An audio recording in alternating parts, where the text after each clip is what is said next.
right, good morning, everyone, and welcome to National Distance Learning Week with SUNY Online. I'm Erin Maney. If we haven't met before, I'm the Manager of Communications and Community Engagement here at SUNY Online, and I'll be your moderator today. Just a few housekeeping items. We ask that you please keep your mics muted as this session is being recorded. We will have time for a Q&A at the end, but you can also type questions in the chat, and I'll moderate those as we go along. We'd love for you to introduce yourself in the chat and let us know where you're tuning in from. I'm thrilled to introduce to you our speaker today, Dan Barrancotta. Dan is an instructional designer at SUNY Genesee Community College. He also works as an adjunct instructor at GCC, Niagara University, and Bryant Stratton College online, teaching classes in education, computer skills, and computer programming.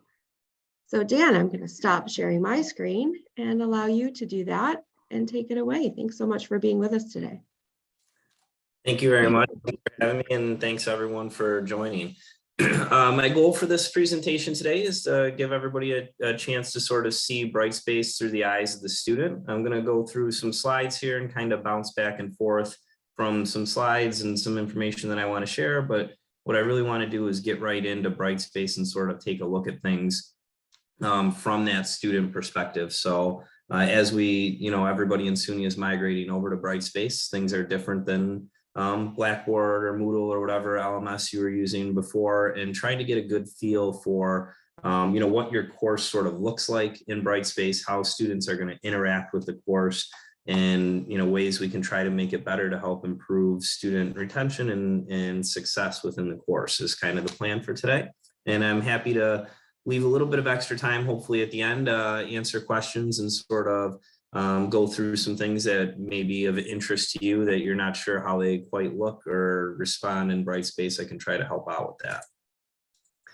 So what I really want to do, as I mentioned, is get into these things and focus on the student perspective and how they're going to navigate through Brightspace, how they're going to use Brightspace, what it is that they see and how they interact with the different content activities in their grades, right? Grades are an important part of online classes and the feedback that comes with that. And we've, through our summer pilot, we're in cohort 1 and now into the fall, we've run into a few, I don't know if I'd want to say hiccups, but just trying to better understand what and how to configure settings and appropriately sort of lay things out for students so that they can see what we want them to see and that everything's working as anticipated.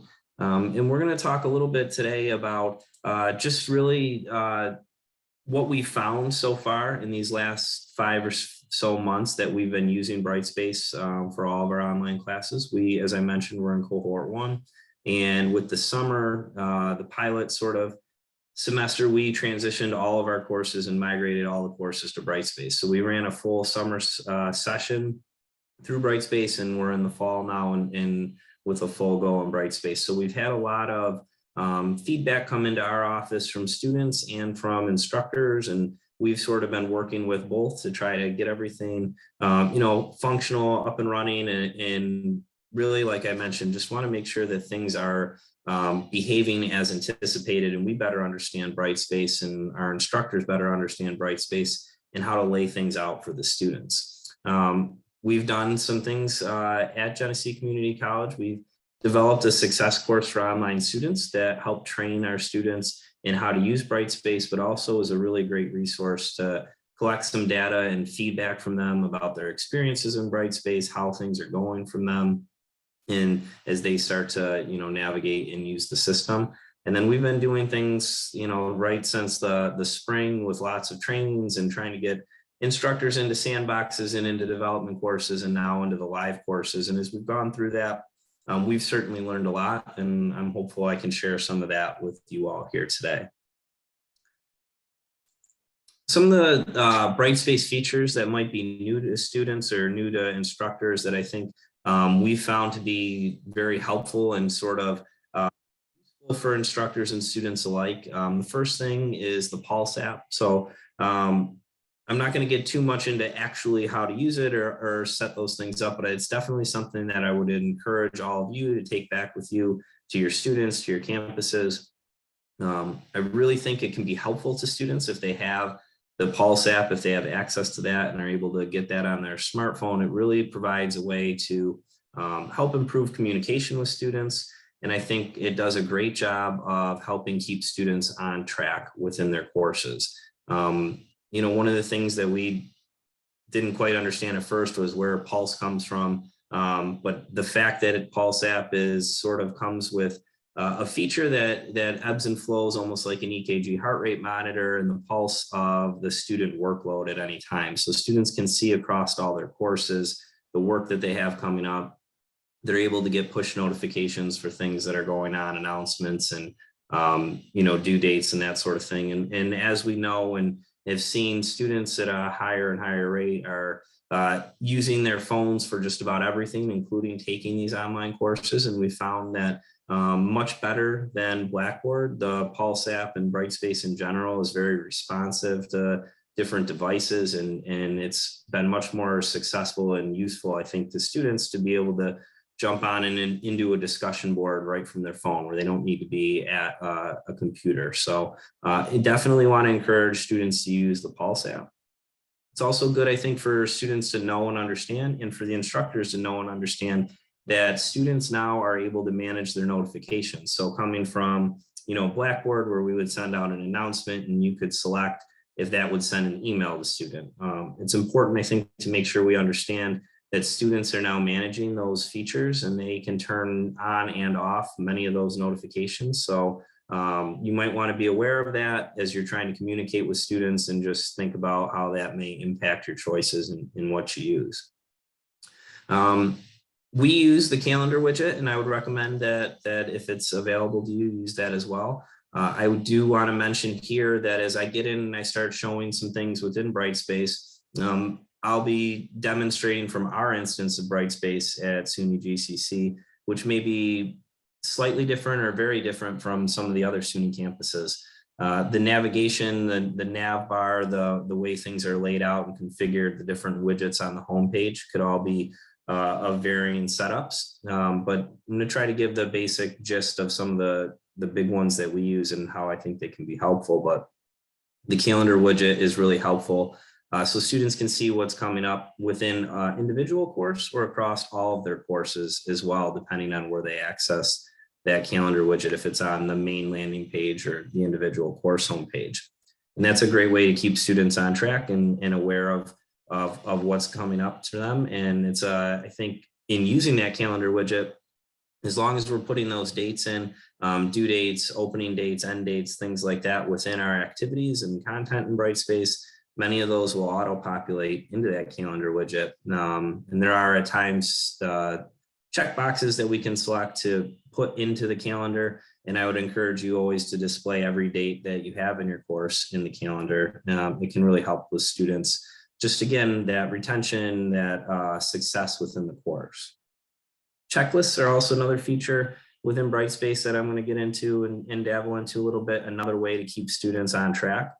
And something that we've found that has been helpful so far in the summer and the fall is the ability for students to record and submit audio and video files right from Brightspace. So students have access to record themselves and submit all within one place where they don't need to go out and use some type of third-party product or tool and post a link or download and try to attach or save an MP4 file. They can do all this right within Brightspace, and that might be a really interesting way to adjust some online assignments where you can use things now where students can record themselves or at least provide them that option where they might want to do a video or audio recording rather than submitting a written response for something.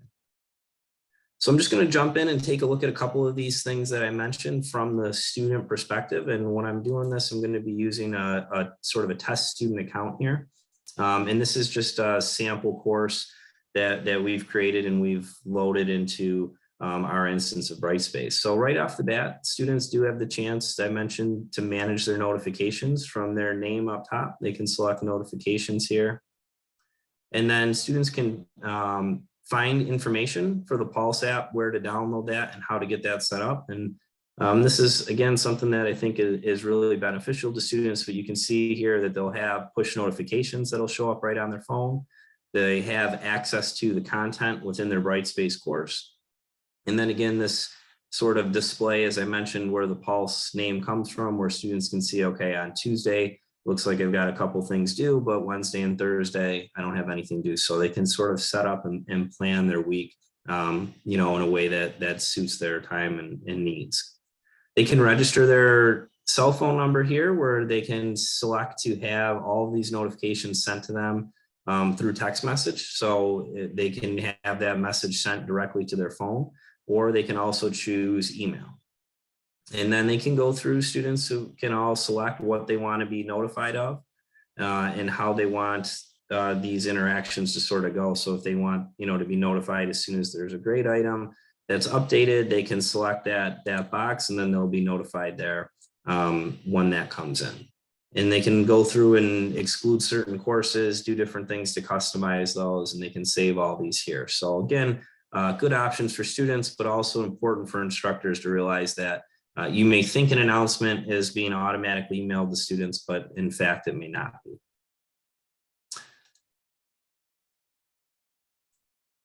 I also mentioned the calendar widget, and you'll notice the calendar widget here in our course. We have that right here on our course homepage, so that it's clear and easy to see right away, and students can see what they have coming up. Again, they can see the date, the exact assignment, if it's due, what that might be is all right here. They can see a date and time. And then even by selecting within the calendar, it will take them directly to that area within the larger calendar, and they can find access and understand and see what that assignment actually is. So they can see exactly what they'll need to do in that assignment. And if they want to go directly to the assignment itself, one more click, and now they're directly into the spot in the course where that assignment exists, and they can submit their assignment from here.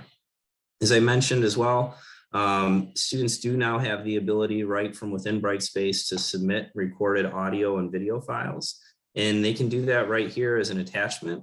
They can just select record audio or record video. And when they do that, they'll have a pop-up screen that is gonna give them the option just to begin that recording. And they can select new recording, and then that file will be completed and housed all within Brightspace. So it'll be right there for students to submit. They don't need to, again, save, attach, send an instructor somewhere else. All that can be done right here within Brightspace, which is a really nice feature that we've found a lot of instructors have begun to use in the last few months, now that that's there in sort of in one spot for them. Checklists is another one that I wanted to mention here. And when we see checklists, these are things that can be created within Brightspace. And then when students go to see those, I'm just going to pull up an example of a checklist. They'll see this right here. So the things that they need to do in that unit, they can go through and they can see due dates. They can see as little or as much as an instructor wants to put in here for directions or descriptions of that. But a student can go through and check these off so they can keep track of the things that they've done or the things that they want to do. And we found that these are helpful from the standpoint of, you know, students checking things off and tracking their completion at the top here, so they know how far through this module they are, but also it puts things in a very clear list for students so that they know everything that they need to accomplish in that particular module or week or block of instruction, depending on how the course is set up. So it really provides a nice list, a one-stop shop for students to double check on all the things that they need to take care of for that particular week.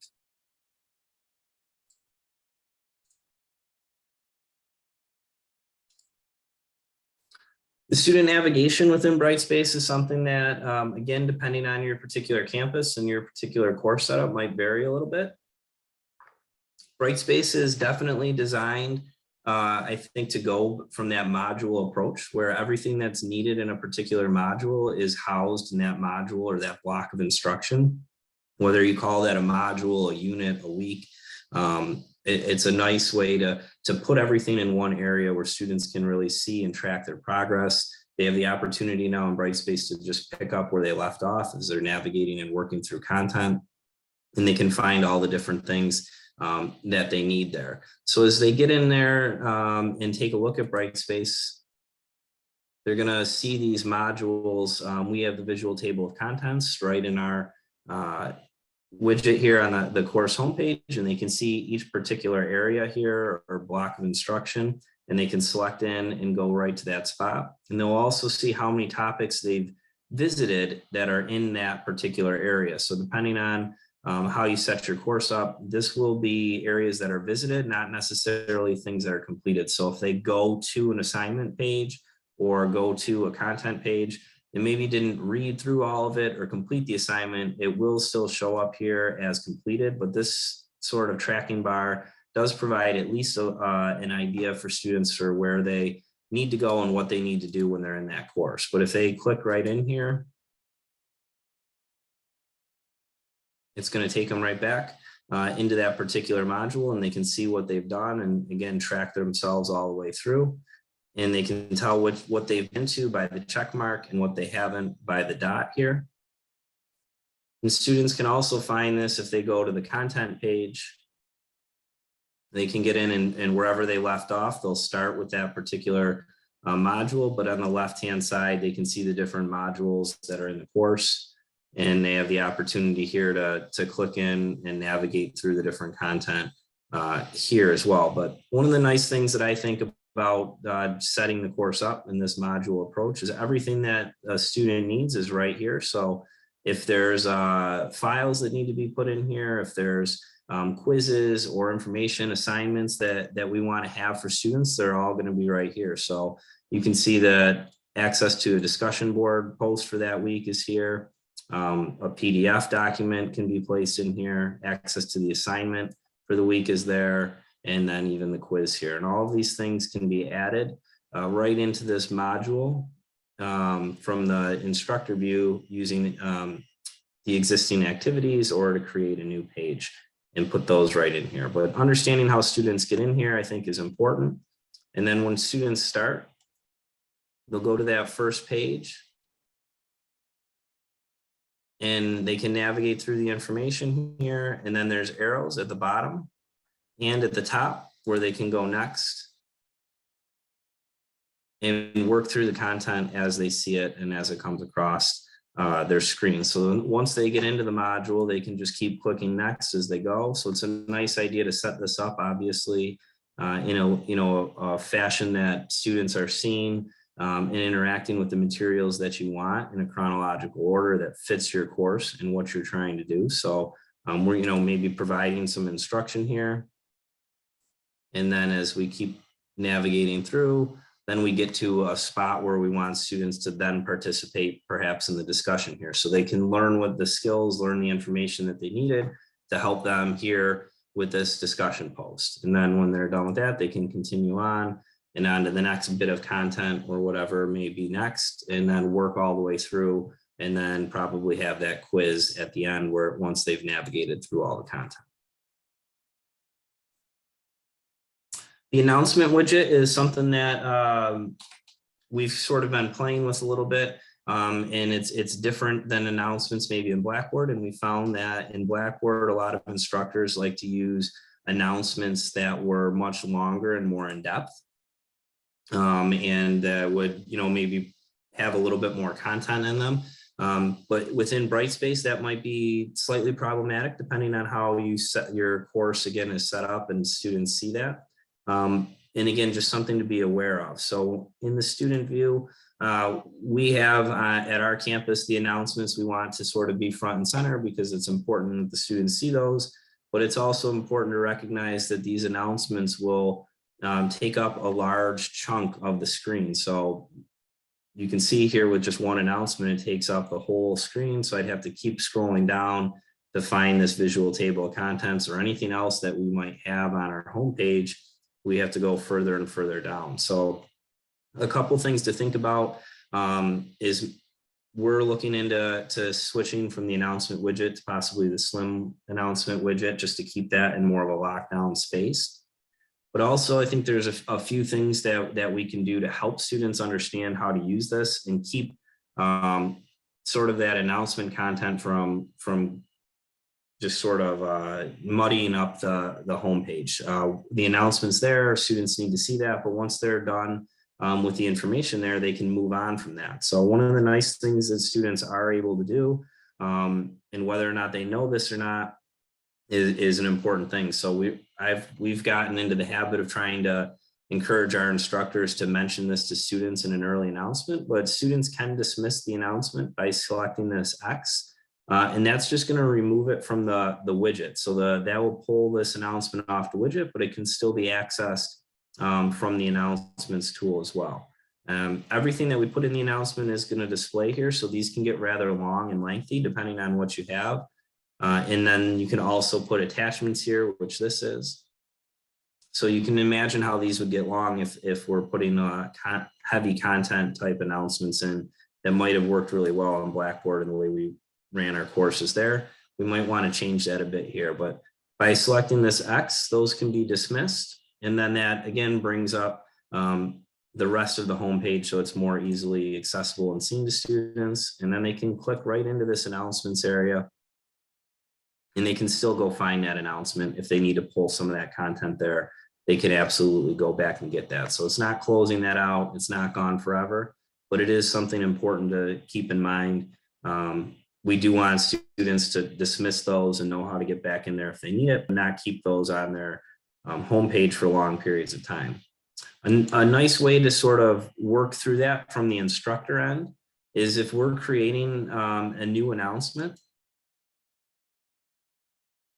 we have the opportunity to put an end date on the announcement. And I encourage you to do this for two reasons here as this comes up.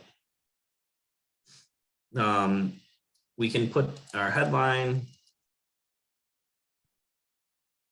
and then our content can always go here, but then we'll see the availability. So the start date will obviously be when the announcement starts, which will auto-populate to the current date and time.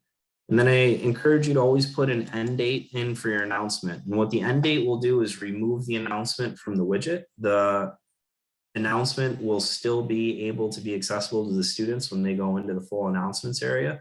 But this is a nice way to make sure that those announcements maybe are coming off the screen if the student didn't dismiss the announcement, and we're keeping these things up. That way we make sure that the most relevant content is there.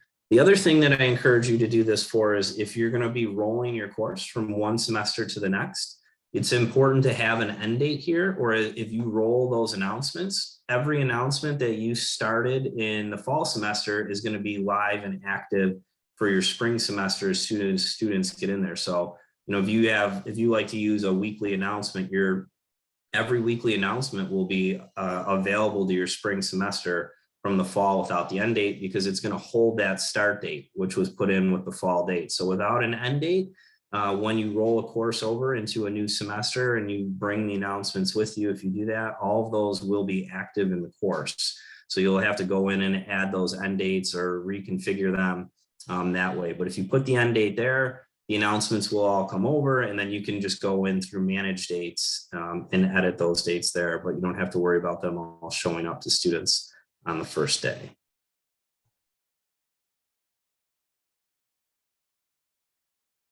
Just checking the chat. Looks like we got an answer to that.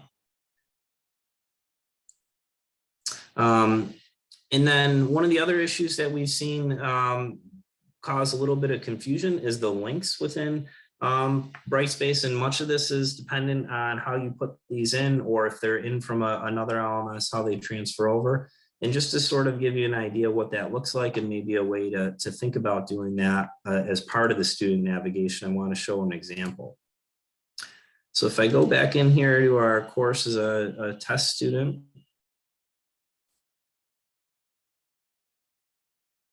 just say I want to jump in here to this page, and whenever you kind of encourage you to, if you're going to use YouTube videos or things, to embed the videos directly in your course. And this is an accordion, which I also encourage you to make use of these wherever you can. It helps keep things organized.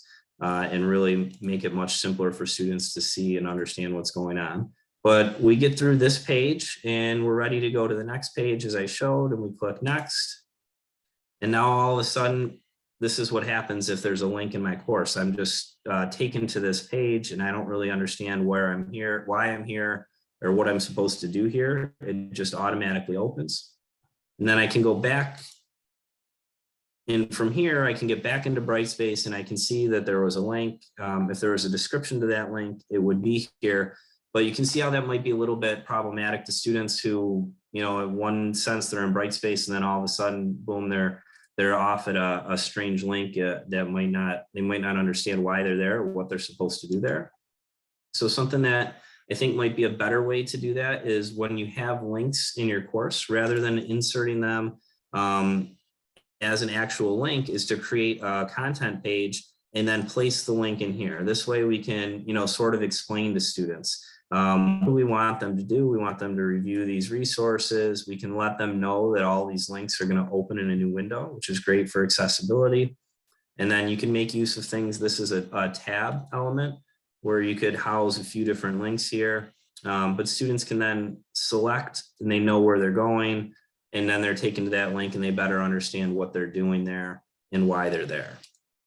So it's just a nice way to put that in, and where you would see this and the difference in how to do that. If we go back in here, this is going to be back into my instructor view. Just to clarify that difference, the upload and create, you do have the option to create a link. And if you create the link, that'll create the link and put the link in your course the way I first showed, where students are automatically taken there. Or you could choose to create a file, which gives you the opportunity to make a web page and then put the link within that web page where you can provide some context to it so students understand where they're going and what they should be doing once they get there.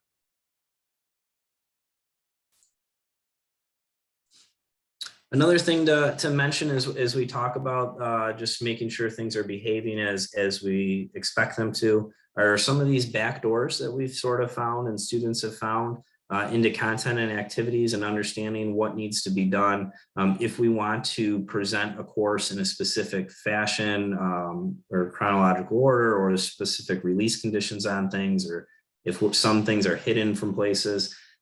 It is important, as I mentioned and displayed earlier in that calendar widget, students can get through the calendar widget and go directly to items. So say this, occupational Outlook assignment isn't due for a couple weeks and that module isn't open yet, but it's here. Students can select this and it's going to take them through, and they have the opportunity to get directly to this assignment. So it's important that we do set the dates here, the start dates within the specific assignment. If you don't want students getting to that assignment early. Even if this assignment's not displayed in a module that students see, they can still get in there. On our campus, we have the assignments located right on the navigation bar as well. And if this assignment is open, the students would be able to get into this assignment here. If you're looking for, if you do set those dates here though, you notice that this is an assignment that's open where they can click right on the link and go directly to that assignment. If it has not yet reached the start date, this would just appear in black font and it wouldn't be a link. So a student can see that an assignment is upcoming, but not be able to get in there and access that assignment. And the same goes with discussions, and even quizzes can be accessed through that calendar widget as well. So just be aware of different ways that interact and move through the content to make sure that they're getting into the things that you want them to and not getting into things you don't want them to. And the best way to do that is always to set those start and end dates or due dates on all of the different things that you're using in your course, so that way students can see things but maybe not do the things that we want them to hold off.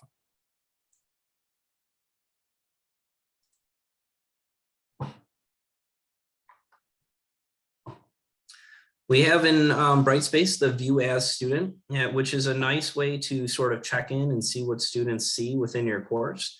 But it's important to recognize that this does have limitations and that there are certain shortcomings of that and things that you will not maybe be able to see the way you anticipate being able to see those.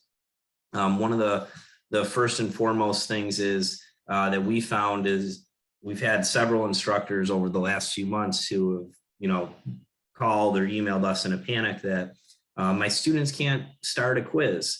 And the reason that they're saying that is because as they go into student view and go to the quiz, there's nowhere to start a quiz from the view as student role. So you can get in and you can see the quiz, but you would not see an area to actually start the quiz. And that's by design in Brightspace.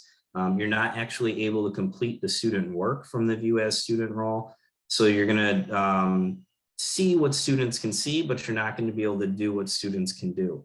So there's certain ways to sort of work around that, but it's important that instructors know and understand that they're not going to be able to see everything exactly the way the student does. It does provide a nice picture, and it's a great way to look through things, but just be aware of some of those shortcomings. So the first one I mentioned there is the quiz, and there is a workaround to that. So you are able to preview a quiz with being in your own instructor role. So while we might want to see what the students see, we think we've got to go to that view as student. What we really want to do is just preview that quiz from our own role. So if I go into under my instructor role, and it's on this course admin, and again, things may be set up differently, but you'll likely have access to the list of different tools and resources here. And right from within quizzes, you can select this drop-down arrow and then preview. And this preview allows you to preview the quiz, and you can actually start the quiz here. And you have the opportunity to go through and take the quiz and navigate through the quiz exactly as a student would. And you have the chance to actually preview that. And this is not available if you're in that view as student role. The view as student is up by your name, and then you can select the view as student.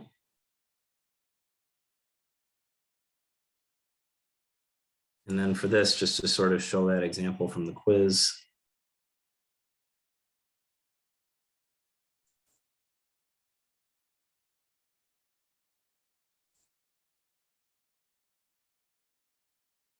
I can get here to the quiz and I can see that there's a quiz here, but there's nowhere for me to start this quiz. And that's what really panicked a lot of instructors the first time when they were going through trying to check things and see how those, how everything was working in their course. So something to be aware of, and make sure that you understand as you're looking through the course and setting it up.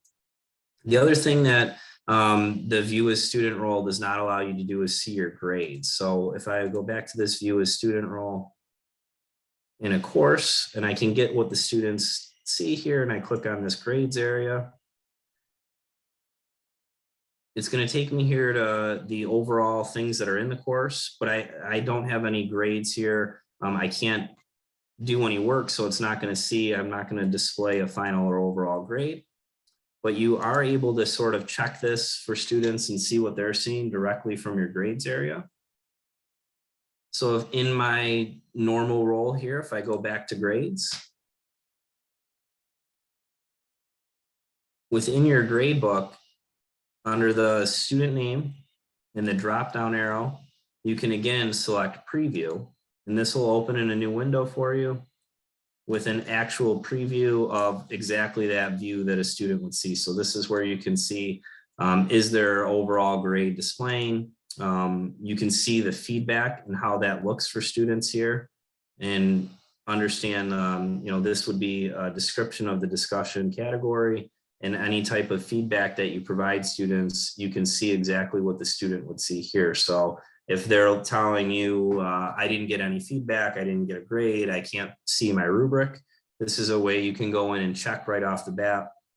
Okay, this Dan test student, he says he can't see the rubric.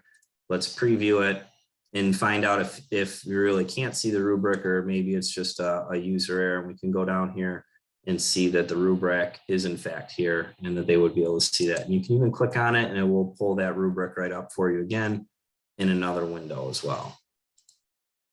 Again, that's under the drop down arrow in preview from the grades area and in the enter grades.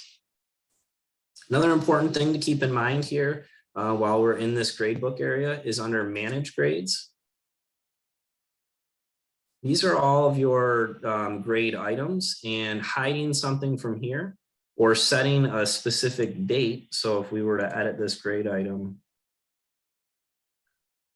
setting start and end dates here under the restrictions tab is going to influence and impact only the grade item and how it displays in the grade book. So if you wanted to hide this discussion post from students, hiding it here would not hide the actual discussion post. It's going to actually hide the view of the grade book for the discussion post. So you don't want to put end dates here. If you have an end date when this discussion post is completed and the end date is put into your grade book area, the student will never be able to see their score on that because it's going to end it from the from their view in the gradebook area. So the end date here under grades is not the same as the end date under the specific discussion or assignment or quiz. You want to make sure that these grade items don't have end dates if you want students to be able to see their grades.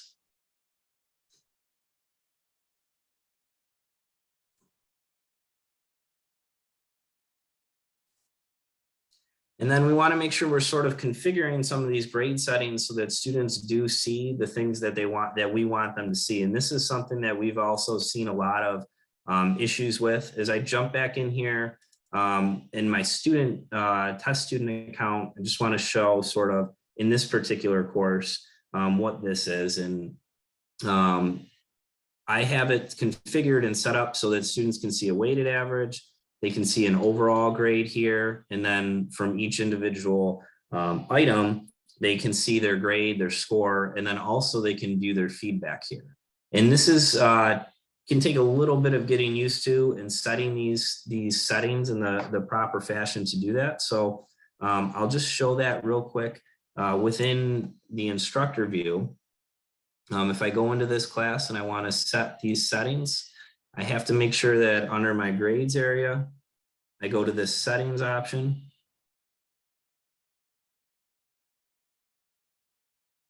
And then the personal display options are what you'll see as an instructor. The org unit display options are what your students are going to see. So if you want them to see that final overall grade, you want to make sure that these are selected. The scheme symbol would be a letter grade, for instance. And then we want to make sure that students have the opportunity to see these under the calculation options. We need to release the final grade in order for them to see that. And the calculated final grade that's being calculated and updated as work goes in. So you want to make sure that's selected to be released, that it's automatically released, and that you automatically keep that updated. And we want to save that. And the next step is where there was a lot of confusion and people were missing this. And it took us a little while to figure it out. After you make those changes, you have to go back into your enter grades area. And from here, under this final calculated grade, we have to select this drop-down arrow and then enter grades. And we want to make sure these are all released. And this is what's going to allow that final overall grade to be released to students. So even if it looks like it's set as released, if you've made a change, we found that you're going to want to just sort of toggle that on and off and save and close. And then that will update so students can in fact see that final overall grade. And you can be sure that they're seeing, again, what you want them to see. As the students look in their grades area, it's important, I think, to know what they see and how they see it. So when we're grading work, we have that opportunity for overall feedback. And that's where this is going to display. So it'll say overall feedback, and then any of the feedback that you type out to students within that text box from an assignment will be right here. Inline feedback is a really great feature that shows up if a student submits a document. You're able to annotate that document, and students can click that link. And in a new window, their document that they submitted will be here, and you're able to type out annotated notes right on the document or use a pen, a highlighter. There's different things that you could do here that as you're providing feedback, you can put those right on the document and students can see that. And then if you use a rubric, students are also able to open this up and see not only their score, but you can type out individual feedback for each criteria, and students can see that right there as well. Now, one thing that to be aware of is when you're providing this feedback, you do have the opportunity to record videos and provide video feedback, but students cannot see those videos from their grades area. So if a student wants to see or needs to see a video feedback, you might want to put a note in that area, but they'll need to go into the particular assignment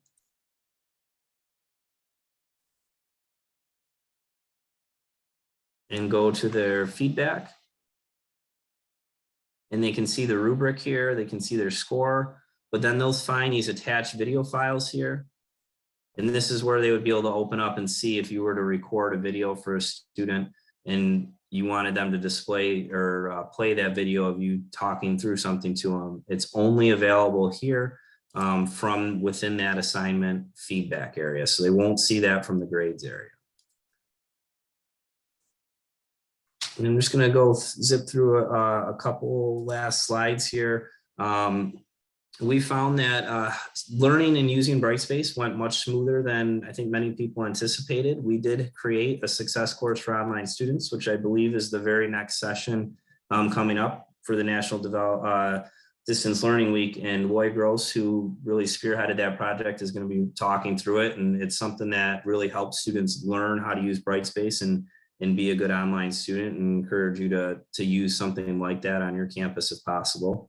But students struggle with a lack of participation and engagement and not maybe understanding what to do and where to do. So that constant interaction and feedback to them, making use of clear directions and robust rubrics is a really good idea. And using the calendar and the checklist helps keep students on track and knowing what they need to do and where they need to go to find those things.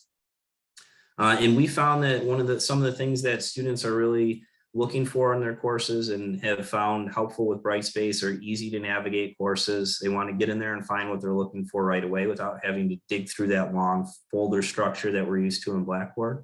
That modern look and feel. So if you're transferring a course from Blackboard or another LMS over, it's really important, I think, that you're updating that and making use of the different document templates and elements that Brightspace provides and great design features. And always want to have that interaction and communication with your students, student to student, student to instructor. And Brightspace does a lot of things to really help with that. Make sure you are using that, because we found that that's what students are looking for in their feedback and the information that they've given to us. As I mentioned, Lloyd Gross, and she's going to be up next talking about that success course. She was helpful in putting some of this together.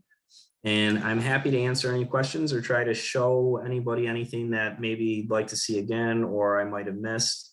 I'll try to run through the chat here. Thank you, Dan. I can point you to some things in the chat. Yeah, that's helpful. So there were a couple different questions that I think that I answered, but perhaps you might also know.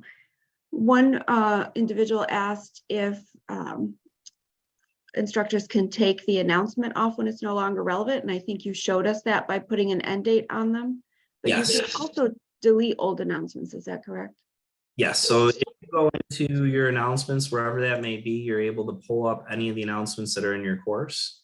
And you can always edit these. So if I click right in, it'll give me the chance to edit that, and I can set the date. And I think you could even delete it right out of there by just right from this announcement page. You can select the box here, and then you'd be able to delete that. Right here's the delete button to delete an announcement. Okay, great. Also a question about whether or not the announcements are defaulted to the student's college email. Is that a choice by institution or not? I know they have the ability to, if it's turned on anyway, to send notifications as a text message to themselves or to an alternate email.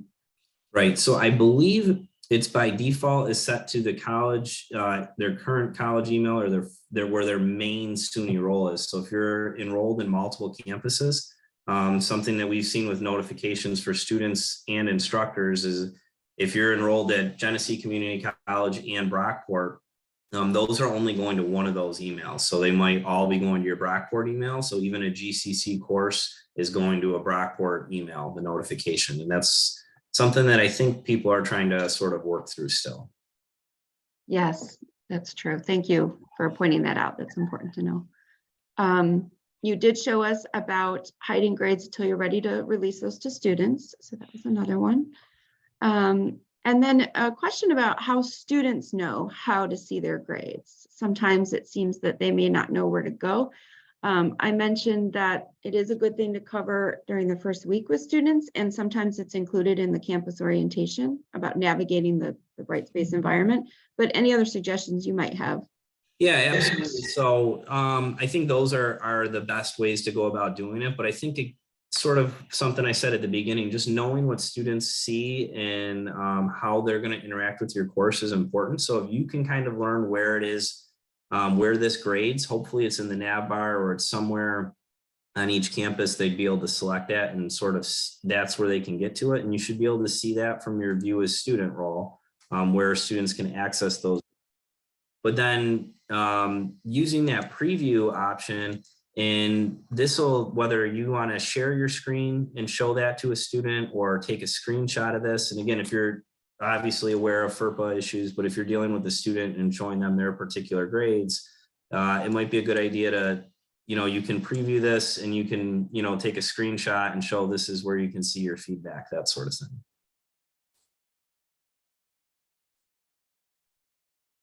Thank you, Dan. We are caught up in the chat, so if anyone has any last closing questions, you can type them or feel free to unmute yourself.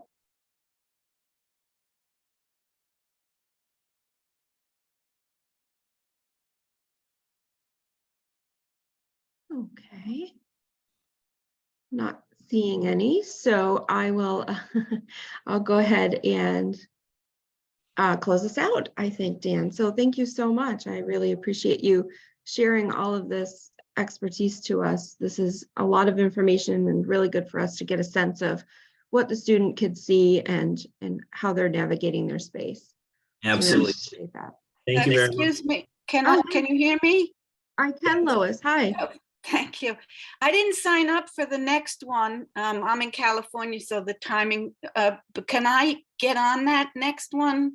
So Because it is I going kept to getting be knocked off.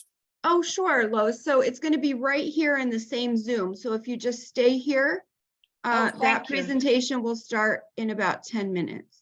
Okay, wonderful. Yeah, so that's a good point for everyone too, that's on the session. If you are planning to attend the next one, which is SUNY Genesee Community College Student Success course, that is going to be right here. We are just going to start and stop recordings today, but the Zoom room is open the entire time. So you can just stay with us. And we're going to make slides and recordings of all sessions available on our website. So I will put that in the chat. And in addition to our sessions, USDLA is the host of National Distance Learning Week, and they have many other lineups for all different time zones across the country. So I will put that here and see if it's something that interests you. So there's our sessions, and there are the USDLA sessions. Again, I want to thank Dan for joining us and for sharing today, and we appreciate your time and attention. Thank you all.